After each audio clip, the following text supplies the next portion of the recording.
pembelajaran STEAM. Apa itu pendekatan pembelajaran STEAM dan bagaimana karakteristiknya? Silakan simak video.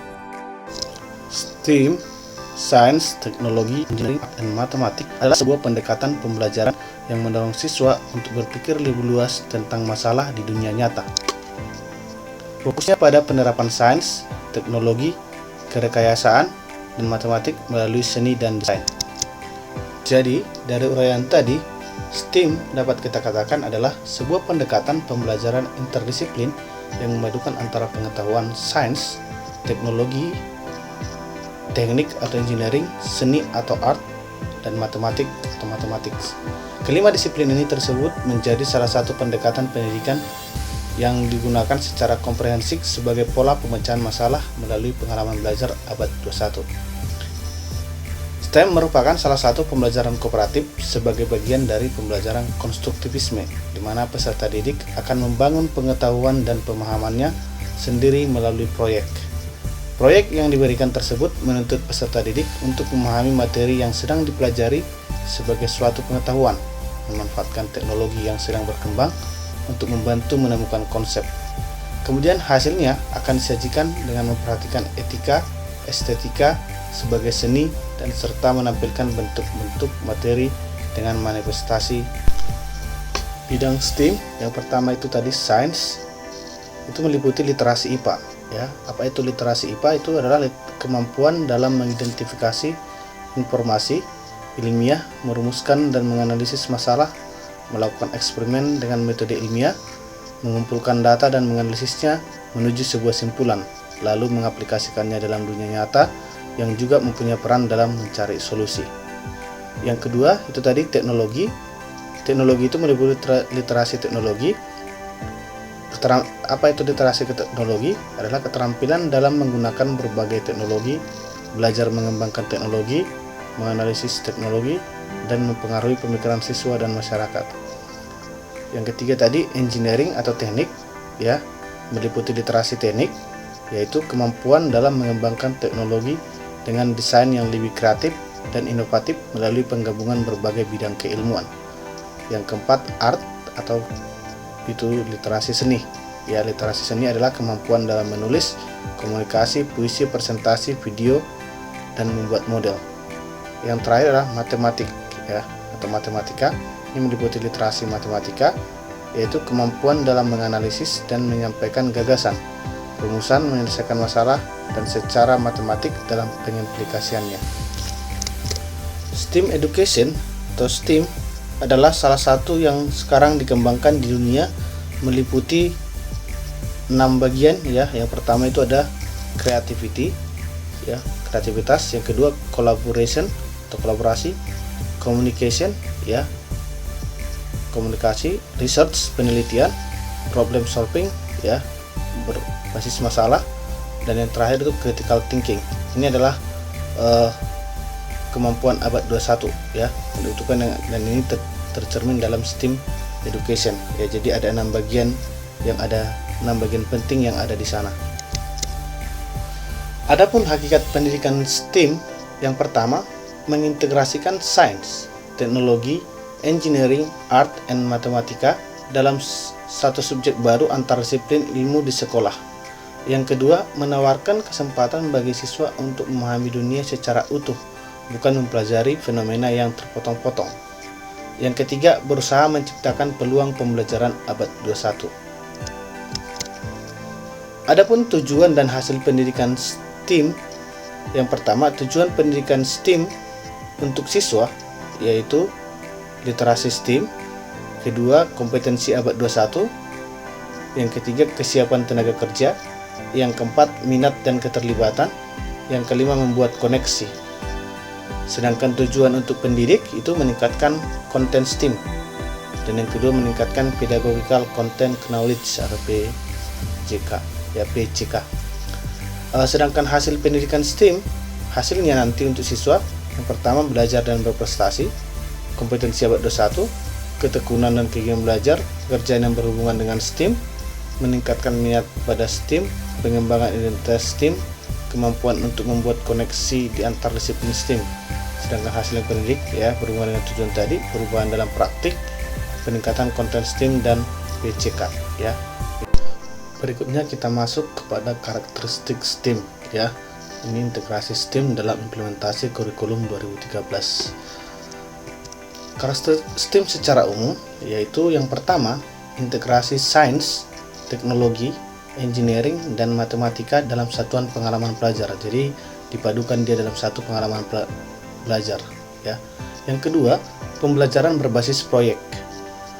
Jadi nanti pengembangannya dalam pembelajaran berbasis proyek. Yang ketiga, kontekstual dengan kehidupan nyata ya, real world application. Jadi sesuai dengan yang dialami itu. Yang keempat, menyiapkan siswa untuk menjadi SDM yang mampu memahami disiplin ilmu secara integratif ya. Jadi memahami secara terintegrasi ya, terintegratif. Yang kelima, mengembangkan soft skill dan keterampilan teknis ya. Ini adalah karakteristik STEM secara umum. Salah satu ciri pembelajaran STEM adalah adanya engineering design process atau yang sering kita sebut dengan EDP ya, engineering design process, yang digunakan untuk mengintegrasikan sains, teknologi, engineering, dan matematik ya. Itu adalah ciri dari pembelajaran STEM ya, yaitu engineering design process atau EDP. Adapun alur berpikir EDP dalam STEM ya. Alur berpikir EDP tadi dalam STEM, yang pertama mengidentifikasi masalah, selanjutnya bertukar pikiran, baru desain, baru konstruksi, baru setelah itu tes evaluasi yang didesain ulang, baru nanti setelah itu berbagi solusi ya. Ini adalah alur berpikir EDP dalam STEM. Selanjutnya kita juga perlu memahami apa itu scientific dan engineering practice ya. Yang pertama kita bahas itu scientific practice ya. Scientific practice itu menggambarkan tingkah laku ilmuwan ketika mereka melakukan investigasi dan membuat model serta teori tentang alam, yaitu scientific practice. Sedangkan engineering practice merupakan kunci bagi engineer untuk membuat model dan sistem tersebut. Artinya dalam kata kunci engineering practice ini adalah ada plan ya, untuk investigasi. Jadi ada yang dilakukan. Adapun ciri scientific dan engineering practice adalah yang pertama itu membuat pertanyaan sains dan menemukan masalah engineering. Berikutnya mengembangkan dan menggunakan model. Yang ketiga merencanakan dan melakukan investigasi. Berikutnya analisis dan interpretasi data. Selanjutnya menggunakan pola berpikir matematis dan komputasi. Kemudian membangun eksplanasi sains dan mendesain solusi engineering. Berikutnya terlibat dalam argumen berdasarkan bukti, dan yang terakhir itu mendapatkan, mengevaluasi, dan mengkomunikasikan informasi. Itulah ciri dari scientific dan engineering practice. Selanjutnya, apa perbedaan praktek sains dan engineering? Kita tinjau yang pertama dari segi membuat pertanyaan dan menemukan masalah. Pada sains diawali dengan pertanyaan tentang fenomena dan berusaha mengembangkan teori yang dibutuhkan untuk menjawab pertanyaan. Itu dia pada sains. Sedangkan pada engineering ya diawali dengan problem, dengan masalah, kebutuhan, keinginan, dan yang perlu diselesaikan ya. Itu dia dari segi membuat pertanyaan. Yang kedua, dari hal mengembangkan dan menggunakan model, sains membangun dan menggunakan berbagai macam model dan simulasi untuk mengembangkan eksplanasi. Sedangkan engineering ya, engineer ya, orang yang sebagai engineering menggunakan model dan simulasi untuk menganalisis sistem yang ada ya. Selanjutnya dalam hal merencanakan dan melakukan investigasi, pada sains investigasi ilmiah dilakukan di lapangan atau di laboratorium. Sedangkan untuk engineer melakukan investigasi untuk mendapatkan data penting sebagai penentu kriteria desain dan menguji desain mereka. Berikutnya, kalau kita tinjau dari analisis dan interpretasi datanya, pada sains, investigasi ilmiah menghasilkan data yang harus dianalisis untuk memperoleh makna. Sedangkan pada engineer, menganalisis data yang dikumpulkan dalam rangka pengujian desain dan penyelidikan mereka. Selanjutnya, dalam hal penggunaan pola berpikir matematis dan komputasi, sains menggunakan matematis dan komputasi sebagai alat dasar untuk mempresentasikan variabel fisik dan hubungannya. Sedangkan pada Engineering menggunakan representasi matematika dan komputasi untuk memantapkan hubungan dan prinsip yang secara integral bagian dari desain. Dalam hal membangun eksplanasi dan mendesain solusi, tujuan sains adalah untuk membangun teori yang dapat memberikan penjelasan terkait sejumlah ciri-ciri tentang dunia. Sedangkan pada engineering, desain engineering proses sistematis untuk menyelesaikan masalah engineering berdasarkan pengetahuan ilmiah dan model dunia fisik. Kemudian dalam hal terlibat dalam argumen berdasarkan bukti, dalam sains, penalaran dan argumen hal yang esensial untuk mengidentifikasi kekuatan dan kelemahan penalaran dan untuk menemukan eksplanasi terbaik tentang fenomena alam. Sedangkan dalam engineering, penalaran dan argumen merupakan elemen dalam menemukan solusi terbaik terhadap suatu masalah. Selanjutnya dalam hal mendapatkan, mengepolasi dan mengkomunikasikan informasi, sains tidak bisa maju jika ilmuwan tidak dapat mengkomunikasikan temuan mereka secara jelas dan persuasif serta belajar dari temuan orang lain. Sedangkan engineering tidak akan mendapatkan teknologi baru dan peningkatan teknologi jika kelebihan dari desain mereka tidak dijelaskan secara jelas dan persuasif. Berikutnya, adapun model pembelajaran yang terintegrasi dengan STEM, model pembelajaran yang terintegrasi dengan STEM, yang pertama ada itu inquiry learning, pada kurikulum 2013 inquiry learning, kedua ada discovery learning, yang ketiga problem based learning, yang keempat project based learning, Ini adalah model pembelajaran yang terintegrasi STEM, Oke, yang pertama STEM Project Based Learning, yang dikemukakan oleh Lucas, Apa di situ yang perlu kita perhatikan, penentuan pertanyaan mendasar itu yang pertama pada STEM Project Based Learning. Yang kedua, mendesain perencanaan proyek. Yang ketiga, menyusun jadwal. Yang keempat, monitoring. Yang kelima, hasil, dan yang keenam adalah evaluasi pengalaman. Itu adalah pada proses based learning. Selanjutnya pada STEM Project Based Learning yang dikemukakan oleh Beu dan Rose, yang pertama adalah reflection, research, discovery, application, dan communication. Itu dia. Sedangkan pada learning cycle 5E yang dikemukakan oleh Baibi, engagement, exploration, explanation, elaborasi, dan evaluation, dan evaluasi.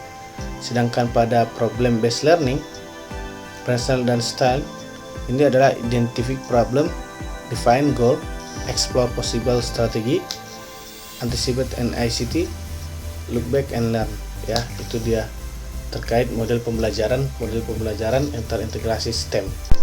Agar kita dapat lebih paham tentang integrasi STEM pada model pembelajaran, kita dapat melihat pada model pembelajaran PJBL terintegrasi STEM, di mana PJBL adalah Project Based Learning. Model pembelajaran PJBL terintegrasi STEM dapat memperkuat keterampilan yang diperlukan pada abad 21, yaitu komunikasi, kolaborasi, berpikir kritis dan menyelesaikan masalah, dan kreativitas. Langkah-langkah pengembangan model pembelajaran PJBL berbasis STEM untuk memperkuat keterampilan abad 21. Pertama adalah menganalisis semua kompetensi dasar KD yang relevan satu sama lain untuk mendukung tema atau topik atau proyek. Yang kedua, menetapkan masalah tema proyek berdasarkan masalah nyata. Yang ketiga, analisis konsep untuk memahami pemikiran dari sudut pandang disiplin ilmu yang berbeda. Dan yang keempat, menentukan indikator materi alokasi waktu. Selanjutnya, yang kelima, menyusun RPP dan modul. Dan yang keenam, modul dalam pembelajaran. Dan yang terakhir, evaluasi RPP dan modul. Ada PJBL. Yang pertama, menentukan pertanyaan mendasar. Kedua, menyusun pertanyaan proyek. Ketiga, menyusun jadwal. 4, monitoring. Kemudian menguji hasil. Dan yang terakhir, evaluasi. Langkah yang pertama, peserta didik diberikan motivasi atau rangsangan untuk memusatkan perhatian pada topik. Guru memberikan kesempatan kepada peserta didik untuk mengidentifikasi sebanyak mungkin pertanyaan yang berkaitan dengan gambar, benda, sumber belajar yang dijadikan atau yang dijawab melalui kegiatan pembelajaran. Langkah kedua, peserta didik melakukan proyek merancang, memilih bahan, alat, dan teknik pembuatan produk. Langkah ketiga, menyusun jadwal secara jadwal aktivitas dan angka. Langkah keempat, peserta didik menyelesaikan rancangan proyek dan mengolah informasi yang sudah dikumpulkan dari hasil kegiatan pertemuan sebelumnya.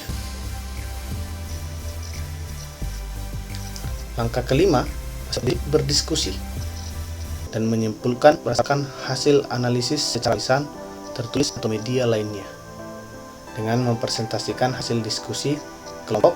Dan langkah keenam, peserta didik membahas hasil dan mengumpulkan Penjelasan saya tentang pendekatan pembelajaran STEAM. Atas perhatiannya saya ucapkan terima kasih.